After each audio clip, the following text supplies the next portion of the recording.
là, nous sommes en train de voir, d'étudier et de comprendre comment nous devons nous comporter devant la parole de Dieu, devant l'Éternel, pour pouvoir vivre toutes les promesses de la Bible, de la promesse à l'accomplissement. Alors, les sous-thèmes d'aujourd'hui, c'est les poisons de la promesse. Nous allons lire la parole de Dieu dans le livre de Genèse, Genèse chapitre 17, Genèse chapitre 17, verset 1.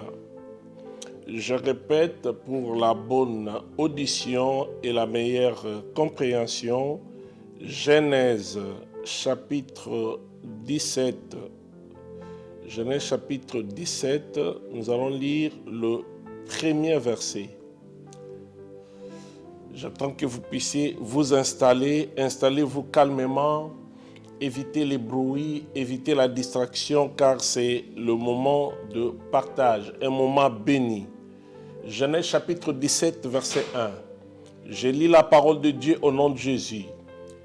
Quand Abraham eut 99 ans, le Seigneur lui apparut et lui déclara, « Je suis le Dieu Tout-Puissant. Vis toujours en ma présence et sois irréprochable. Je suis le Dieu Tout-Puissant. Vis toujours dans ma présence et sois irréprochable. » Dans d'autres versions, il est écrit « Marche devant ma face et sois intègre. » C'est la parole que Dieu donne à son serviteur, Abraham, qui est aussi son ami. Mais après un moment de collaboration que Dieu a prononcé cette parole auprès de son serviteur et ami Abraham. Bien-aimé, ce court passage d'un verset nous relate la scène la plus sérieuse de la relation d'Abraham avec Dieu qu'il a suivi et servi pendant 24 ans. Aujourd'hui, dans ce passage, 24 ans se sont passés depuis que Dieu a commencé à collaborer avec Abraham. Après 24 ans, Dieu est encore allé voir son serviteur Abraham. Dieu est allé encore voir son ami Abraham pour lui dire ces passages. Marche devant ma face et sois intègre. Après 24 ans, bien-aimé, c'est la scène de l'auto-présentation de l'Éternel à son serviteur bien-aimé. C'est comme si Dieu vient se présenter à Abraham. Je parle de l'auto-présentation de l'Éternel à son serviteur Abraham. En effet, contrairement à Moïse, Abraham n'avait pas eu un prélude biographique sur Dieu au début de son appel. Parce que l'appel de Moïse a commencé par la présentation de Dieu. Dieu a donné sa biographie à Moïse pour que Moïse puisse comprendre avec qui il a affaire, avec qui il va marcher. Il devait connaître la personne qui voulait collaborer avec lui. Mais ce n'était pas le cas avec Abraham. Avec Abraham, ça a commencé brusquement et Abraham n'avait pas reçu la présentation ou l'auto-présentation de l'Éternel. Mais voilà, après 24 ans, l'Éternel a pensé le faire quand même à son ami Abraham. Voilà, Moïse l'avait réussi avant, mais Abraham son appel.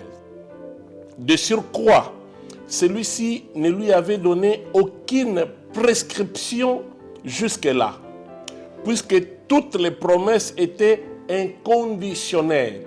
Parce que la relation de Dieu avec Abraham était basée plus sur les promesses et l'accomplissement de la promesse. Étant fondé sur le seul amour de Dieu de la promesse, il n'avait pas besoin de beaucoup de choses.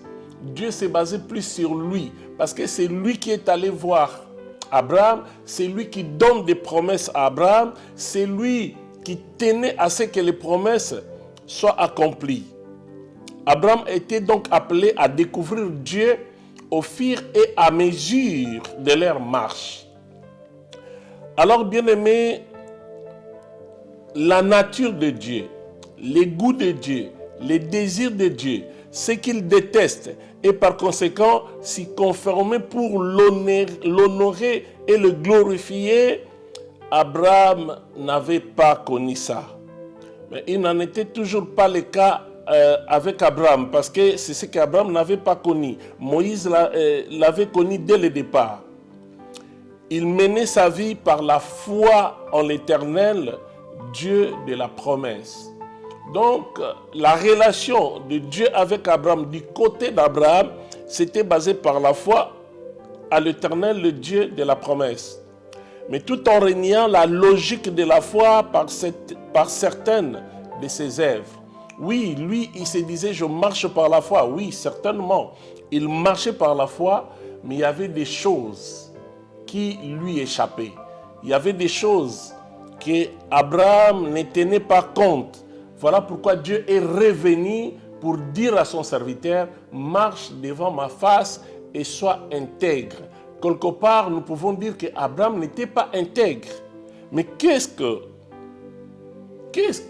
que peut nous aider à comprendre si Abraham était intègre ou pas? Mais si réellement Abraham était intègre, pourquoi Dieu lui dira, marche devant ma face et sois intègre? Et après 24 ans, bien-aimés, suivez attentivement cet enseignement. Il y a des choses très importantes à comprendre et à saisir, parce que tous nous avons des promesses de la part de Dieu. Tous nous attendons l'accomplissement de la promesse et nous devons saisir ces choses. Ces choses vont nous aider à vivre l'accomplissement de la promesse. Écoutez, bien-aimés, il n'y avait pas encore une nette différence entre sa vie comportementale du temps où il servait les idoles et maintenant où il sert le Dieu unique et vrai. Si vous regardez bien dans la vie d'Abraham, les choses qu'il pratiquait avant continuaient dans sa vie. Les choses qui demeuraient dans sa vie quand il servait encore les idoles, ce sont les mêmes choses qui se manifestaient encore dans la vie d'Abraham quand il a commencé à collaborer avec Dieu. Bien-aimé, quand Abraham était dans le polythéisme antique en Mésopotamie, en Canaan et même en Égypte, chaque dieu était spécialiste dans un domaine donné. Voilà pourquoi il pouvait y avoir un dieu de lumière, un dieu de protection, un dieu de la guerre, un dieu de montagne, un dieu du désert, un dieu de plaine, un dieu de pluie, un dieu de la mort, etc., etc. Il y avait plusieurs dieux. Il y avait une déesse de fécondité, d'amour, de beauté. Il n'en est pas le cas avec l'Éternel, le Dieu d'Abraham. Il donne la lumière, il appelle le ténèbre. Il protège et personne n'est ravi de sa main. Ça, c'est l'Éternel, le Dieu puissant, El Shaddai. Il est l'Éternel puissant dans les combats. Il descend sur les montagnes et les embrasse en feu, comme il avait fait à Sinaï, et le peuple ne pouvait même pas résister devant sa présence. Il change les déserts en étangs. Il donne la pluie en son temps. Il délivre de liens de la mort et prolonge les jours de ses bien-aimés, comme il l'avait fait avec l'un de ses serviteurs, Ézéchias. Il peut le faire aussi aujourd'hui, même avec toi. Il donne une postérité nombreuse à celle qui n'enfante point. Il élève qui il veut et abaisse qui il veut. Voilà l'Éternel. Il est différent. En lui-même, il réunit tout ce que les dieux mésopotamiens et égyptiens faisaient. Et ils étaient nombreux. Et chaque dieu avait sa spécialité. Mais l'Éternel, il est un. Il fait plus que tous ces dieux réunis faisaient. Oh, quelle grâce! Il est puissant et spécialiste dans tous les domaines à la fois. La Bible l'appelle El Shaddai, c'est-à-dire le Dieu tout-puissant. On doit les servir et les traiter différemment des faux dieux. Voilà ce qui a manqué avec Abraham. Abraham collabore avec l'Éternel, mais il se comporte et se conduit toujours comme il le faisait quand il collaborait avec les idoles. Voilà la chose qui a poussé l'Éternel à aller vers son serviteur pour lui dire « Attention, tu ne marches pas bien. Marche devant ma face et sois intègre. Vis devant moi et sois intègre. » L'intégrité est très importante pour chaque personne qui collabore avec Dieu. Y a-t-il des serviteurs de l'Éternel? Est-ce que vous pouvez dire Amen? Y a-t-il des enfants de Dieu? Pouvez-vous dire aussi Amen? Oh, Dieu a besoin de notre intégrité. Dieu veut que nous puissions marcher dans la crainte devant lui. Dieu veut que nous puissions lui servir avec crainte et tremblement. C'est pourquoi nous voyons dans notre passage, Dieu fait asseoir Abraham et lui parle sérieusement. Voilà ce que Dieu dit à Abraham. Je ne suis pas n'importe qui pour que tu te comportes devant mes yeux n'importe comment. Je suis différent de Dagon. Je suis différent de Dagon, le dieu des Philistins. Je suis différent de Baal. Je suis différent d'Isis. Je suis différent de tous les astres que les Mésopotamiens servaient, adoraient comme Dieu. Je suis El Shaddai. Il lui dit, attention, je suis différent de tous les dieux que tu as connus avant moi. Moi, je suis El Shaddai. Si certaines promesses tardent, ce n'est pas mon incapacité. Dieu veut dire à Abraham, ça fait 24 ans que je t'ai donné des promesses. Et les promesses ne tardent pas pour moi. Parce que moi, je suis El Shaddai. Je ne suis pas incapable d'accomplir les promesses. Si les promesses tardent jusque-là, ce n'est pas à cause de mon incapacité qui les cause, mais plutôt ton attitude qui fait traîner les choses et échoue les promesses jusque-là. Dieu est en train de blâmer son ami Abraham pour lui remettre dans le droit chemin. Vous allez comprendre qu'est-ce qu'Abraham avait fait. Dieu continue à dire, les idoles ne sont pas de Dieu, mais plutôt le fruit de l'imagination des hommes. Bien-aimés, comprenons cela. Les idoles ne sont pas de Dieu. Ce sont les hommes qui créent les idoles. Les idoles sont le fruit des imaginations des hommes. Les hommes les ont fait et ont établi eux-mêmes les lois sur la manière de les servir. Donc ce sont les hommes qui ont établi des idoles comme Dieu. Ils ont créé eux-mêmes les lois sur la manière de servir les idoles. Et Dieu dit à Abraham, mais moi, je suis Dieu. C'est moi qui ai fait l'homme et non l'inverse. Ah, il était dur ici l'Éternel. Hein? Donc, c'est à moi d'établir les règles de vie sur toi et non l'inverse. C'est moi qui dois te diriger et te contrôler. C'est à toi de marcher devant ma face, c'est-à-dire sans rébellion, et d'être intègre, c'est-à-dire juste dans tous les domaines. Voilà ce que Dieu dit à son ami Abraham. Ah, c'est la première fois. C'est la première fois que Dieu fait asseoir Abraham pour lui parler des choses si sérieuses. Bien-aimés, nous pouvons noter ceci. Nous avons dit que la promesse s'accomplit toujours. C'est vrai. Mais pourquoi ici ça fait 24 ans de collaboration, mais la promesse ne s'accomplit pas?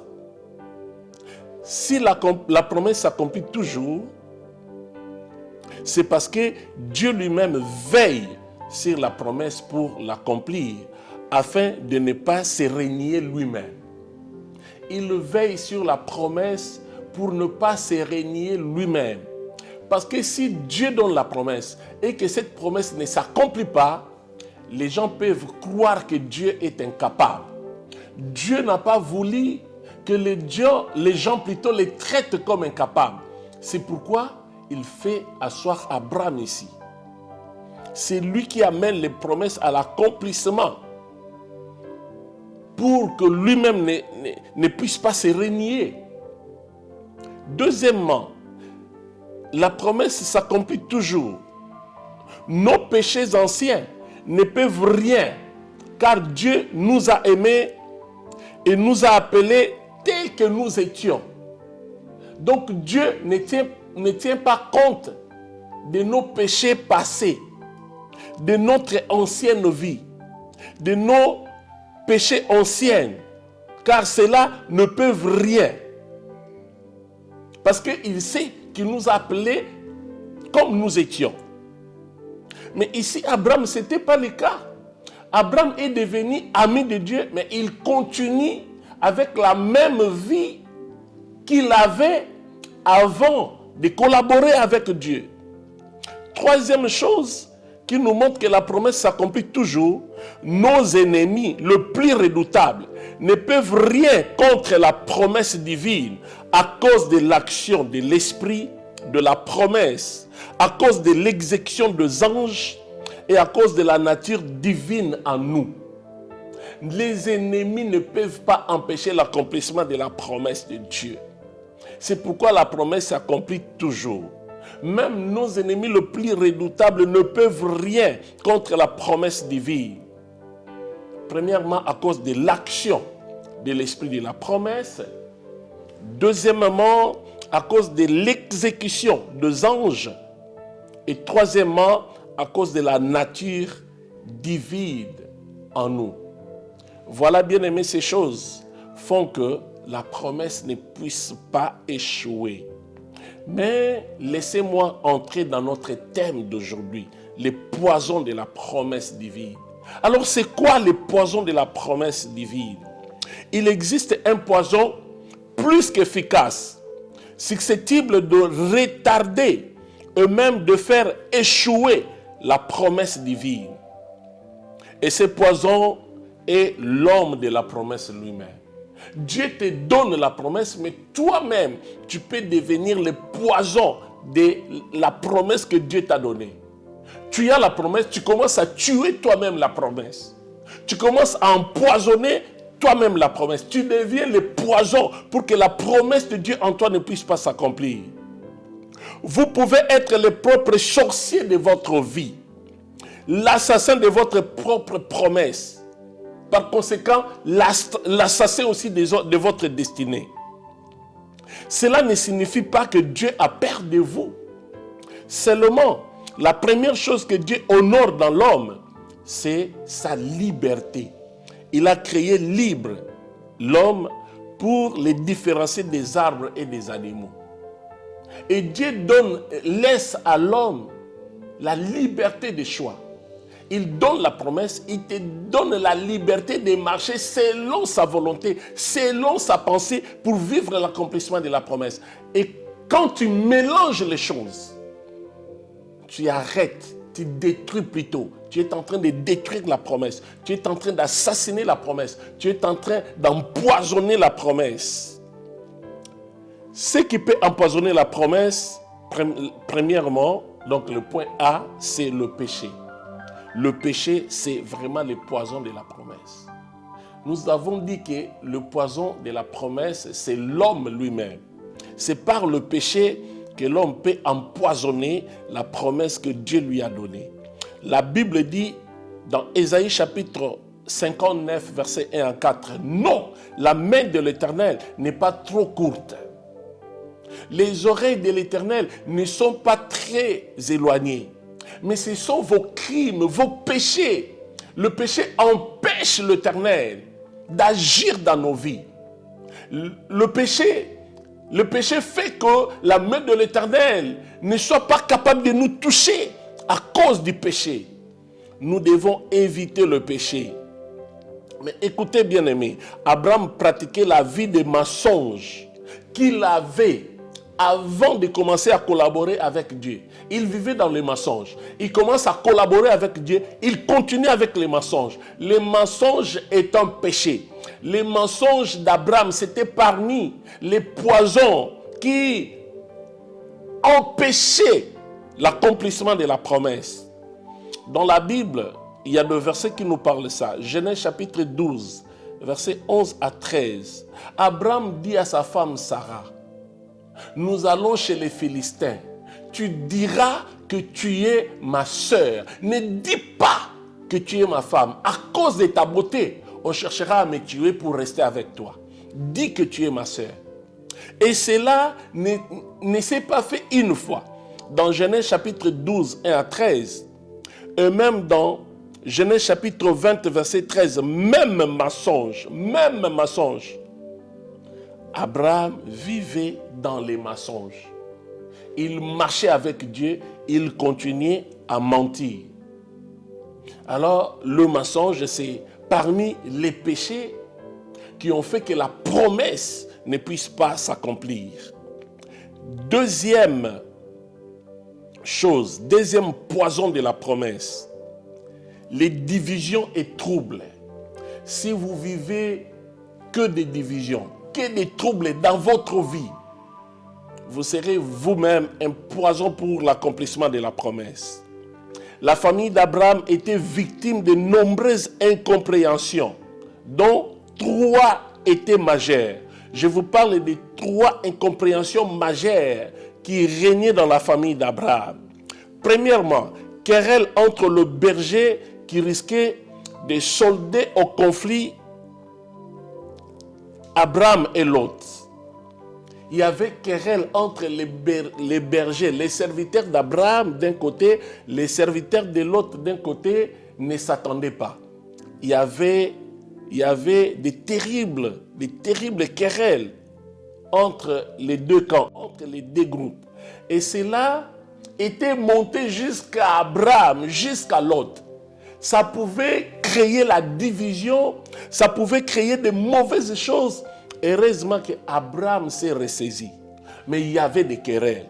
Il vivait en collaborant avec Dieu, mais il y avait des divisions et des querelles. Il y avait des troubles parmi eux. Ça, c'est la première chose qui régnait dans la famille d'Abraham. Deuxième chose, querelle entre Sarah et Agar. Depuis que Sarah lui-même avait permis à Abraham de prendre Agar comme femme, et Agar a donné naissance à un enfant, Agar n'avait plus de respect envers Sarah. Et cela a fait qu'il y ait de querelles entre Sarah et Agar. Agar, qui était esclave de Sarah, est devenue la rivale qui tenait tête devant Sarah, qui ne voulait plus écouter Sarah, qui disait n'importe quoi à Sarah. Donc Sarah n'avait plus la paix. Sarah est devenue soucieuse. Donc il y avait querelle entre Sarah et Abraham. Troisième division, troisième trouble dans la famille d'Abraham. Querelle entre Abraham et Sarah. Depuis ces jours-là, Abraham et Sarah ne vivaient plus dans la paix. Il y avait vraiment querelle entre Abraham et Sarah. Voici, bien aimés, ces 3 choses avaient amené les incompréhensions dans la famille d'Abraham. Donc la famille d'Abraham était victime de nombreuses incompréhensions. Je vous ai cité seulement 3. Dans de telles conditions, bien aimés dans le Seigneur, l'enfant de la promesse ne pouvait pas naître. Dieu n'agit pas dans la division. Dieu agit là où il y a la paix, là où il y a la tranquillité, là où il y a l'unité. La haine, la colère, la jalousie, les calomnies, toutes ces choses bloquaient l'accomplissement des promesses. Bien-aimés dans le Seigneur, beaucoup de personnes sont maudites à cause de leur mal vis-à-vis des autres. Violation d'autorité, dettes non payées, Bien-aimés, si vous avez des dettes que vous ne payez pas, ça peut vous bloquer. Même si vous avez des promesses, les promesses ne vont pas s'accomplir parce que vous ne payez pas les dettes. Il faut chercher à régulariser votre situation financière. Payez les dettes des autres. Objets pillés. Vous avez des objets que vous pillez. Ça empêche l'accomplissement de la promesse. Toute malédiction avec cause aura des effets. Bien-aimés, si vous avez de malédictions comme ça avec cause, il y aura des effets. Voilà pour aujourd'hui. Non, nous allons nous arrêter là pour vous aider à bien digérer, à bien saisir la parole. Alors, bien-aimés dans le Seigneur, que Dieu vous bénisse. Nous avons la suite de notre thème sur le poison de la promesse que nous allons voir prochainement. N'hésitez pas de vous abonner. Comme ça, vous aurez la suite. Un enseignement très profond, très important pour le serviteur de Dieu et pour les enfants de Dieu. Abonnez-vous, s'il vous plaît, dans notre chaîne YouTube, Langa Betty Ministries, pour ne rien manquer. Abonnez-vous. Que Dieu vous bénisse. Suivez-nous et vous allez être édifiés par la parole de Dieu. Soyez bénis au nom de Jésus. Merci beaucoup. À la prochaine. Au revoir.